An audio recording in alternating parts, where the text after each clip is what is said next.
নমস্কার, আপনারা দেখছেন আমুদরিয়া নিউজ। আপনাদের সাথে আমি প্রদীপ। এই মুহূর্তে আমি দাঁড়িয়ে রয়েছি শিলিগুড়ির জলেশ্বরী বাজারের সবজি বাজার। বহু পুরনো এই বাজার। বর্ষা শুরু, তাই সবজির দাম কিন্তু আগের থেকে কিছুটা হলেও বেড়েছে। তো আমরা জেনে নেব আজকে কোন সবজির দাম কত, আমরা জেনে নেব। আলু এখন 20 টাকা 25 টাকা এরকম চলছে কেজি। পটল 40 টাকা কিলো, ঢেঁড়স 40 টাকা, বেগুনও 40 টাকা চলছে এখন। আদা রসুন পোয়া 30 টাকা চলছে, পেঁয়াজ কিলো 30 টাকা, ঝিঙা কিলো 30 টাকা, লঙ্কা কিলো চলছে আপনার 40 টাকা 60 টাকা এরকম। হ্যাঁ, হালকা পাতলা তো দাম হালকা বেড়েছে। হ্যাঁ, বৃষ্টির জন্য মনে করা যায় সব জায়গায় বৃষ্টি হচ্ছে, বন্যা হচ্ছে, অনেক জমি জায়গা তলিয়ে যাচ্ছে, এজন্য সব জায়গায় দামটা একটু বেড়েছে আর কি। হ্যাঁ, আরও দাম অবশ্যই বাড়বে, বর্ষা আসলে অবশ্যই দাম বাড়বে, আরও বাড়বে। আগের থেকে কিছুটা হলেও কিন্তু দাম বেড়েছে। অনেক জায়গায় বন্যা হচ্ছে, চাষে অসুবিধা হচ্ছে, যার জন্য কিন্তু আগের থেকে কিছুটা হলেও দাম বাড়ছে সবজির।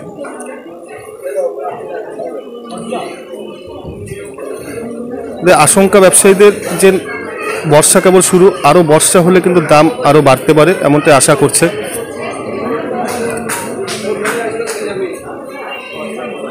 আলু 20 থেকে 25 টাকা কেজি, পেঁয়াজ 40 টাকা, লঙ্কা 120 টাকা কেজি, আদা রসুন 120 টাকা কেজি। সব কিছু কিন্তু আগের থেকে দাম বাড়ছে। সরাসরি দেখছেন সেই ছবি।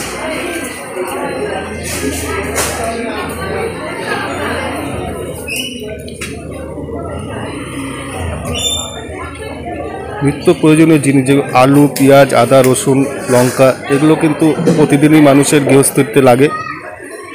সেই সমস্ত জিনিসের দামও কিন্তু আগের তুলনায় একটু বেড়েছে। আমরা কথা বলে নেব আরেকজন ব্যবসায়ীর সাথে। নমস্কার দাদা, আপনার নামটা বলবেন? বিপুল রায়। বর্ষা শুরু হয়েছে, দাম কি আগের থেকে একটু বাড়ছে? দাম হালকা বাড়ছে। আলু কত করে আছে?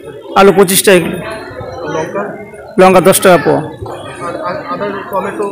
টমেটো 40 টাকা কিলো, পেঁয়াজ? পেঁয়াজ 25 টাকা কিলো, ঢেঁড়স 30 টাকা কিলো, 40 টাকা কিলো। সব কিছুর দাম আগের থেকে অল্প বাড়ছে। অল্প বাড়ছে। সামনে তো বর্ষা, আরও কি দাম বাড়ার সম্ভাবনা? দাম বাড়বে আর। কথা বলে নিলাম, সব কিছুর দাম কিন্তু বাড়তে চলেছে আগের তুলনায়। আলু, পটল, ঝিঙ্গা, ঢেঁড়স সব কিছুরই দাম কিন্তু আগের তুলনায় অল্প বেড়েছে। 100 টাকা। আরও কিছু বাড়তে চলেছে বলে জানাচ্ছেন ব্যবসায়ীরা।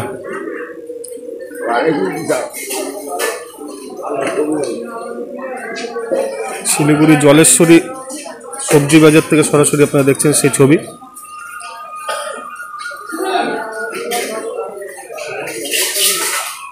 এখন এ পর্যন্তই, আবারও ফিরে আসবো অন্য কোনো খবর নিয়ে। ততক্ষণ সুস্থ থাকুন, ভালো থাকুন, দেখতে থাকুন আমুদরিয়া নিউজ। আমুদরিয়া নিউজ, প্রান্তজনের কণ্ঠস্বর।